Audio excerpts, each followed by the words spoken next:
Good morning, Manila. Good morning, Manning. And if there's anybody from Arcadia watching, good morning as well. We have Spencer Owen, who, if you're from Arcadia, you might recognize him.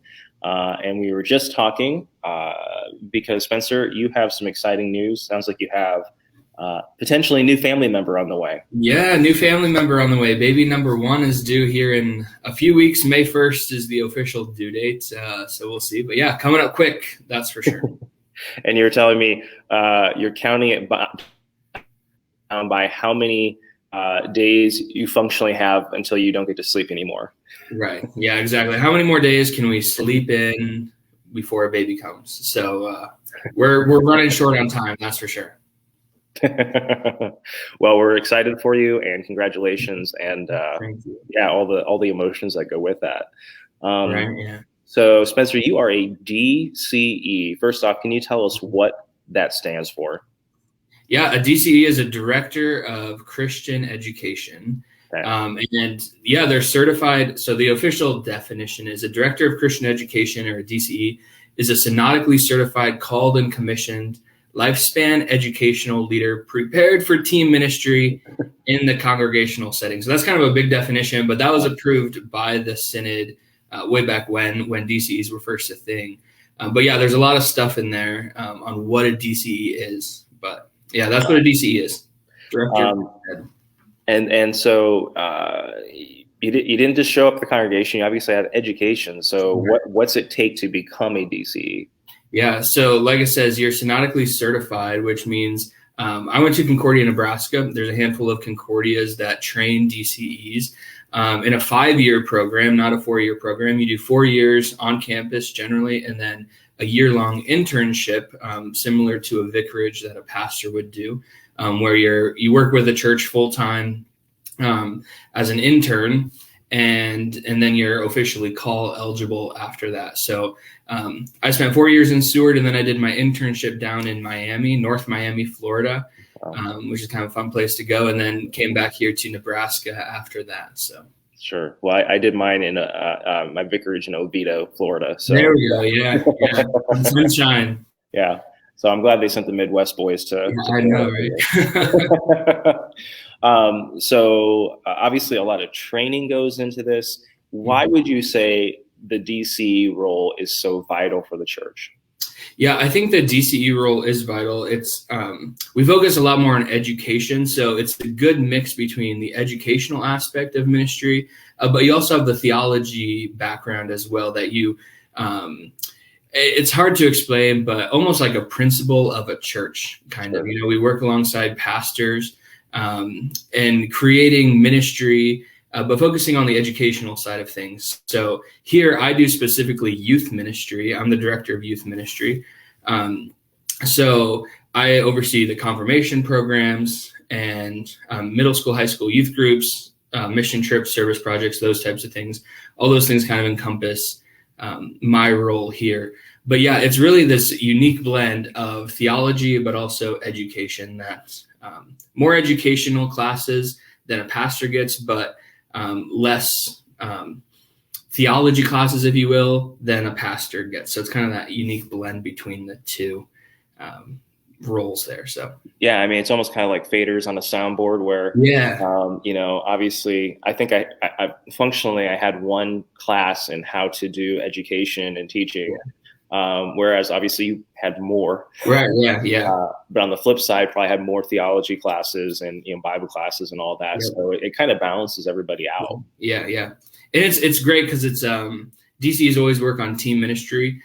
So you're always working with a pastor and kind of just creating big picture things like what are the things we want our ministry area to, what's our goal, I guess, and how are we going to get there?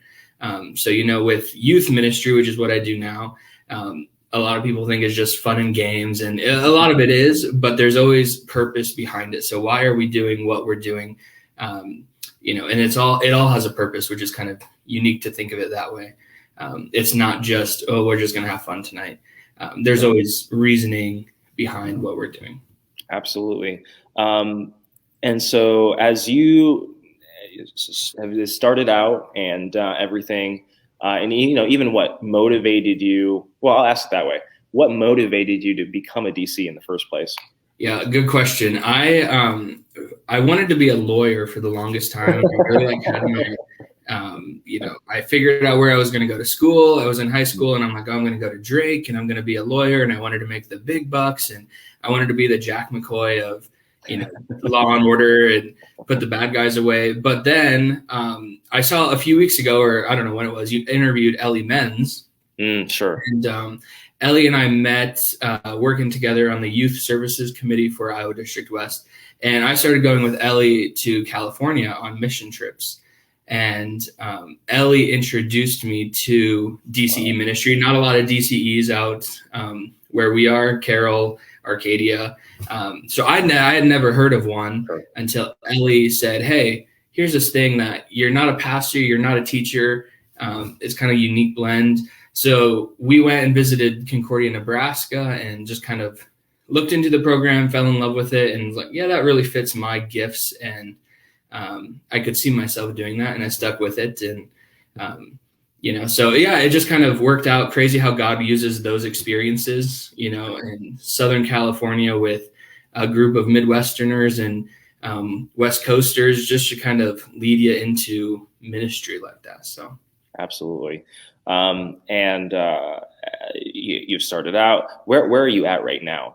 Yeah, I work at Divine Shepherd in Omaha, which is out here in Westo on 150th and Q, if anybody's familiar with Omaha. So sure. Yeah, pretty big church. We have, we're confirming 30 some kids this weekend, 33 this weekend. So yeah, it's a big church, but it's a lot of fun, a lot of challenges. Sure. And stuff. But yeah, Divine Shepherd in Omaha, good spot for me to be right now. So what would you say are some of the opportunities that you see in the church right now, especially as we raise up youth? As we raise up youth, I think right now, especially during this COVID pandemic, we've seen a lot of isolation and kids who haven't been around friends nearly as much, especially if schools have been not meeting in person, which they ended that last year. They started that way. But yeah, I think a lot of just connection and relational ministry is huge right now. And that's what I've been focusing a lot on here is just providing opportunities for kids to connect and hang out, have some fun, laugh together, because it's so needed and it's important for youth to have that. And to provide that in a Christian atmosphere, to know that other people are praying for you. We can lift up our joys and concerns to the Lord together. And even those struggles too, because it's been a struggle for a lot of teens, a lot of middle school kids, a lot of high school kids struggled this past year, especially with COVID. So absolutely. And one of the things I know, obviously there's no bounds to the challenges that we face in terms of bringing up kids in the church, but I know at least one of them is for parents, and parents may feel like I really don't have a ton of influence on my child. What would you say to that?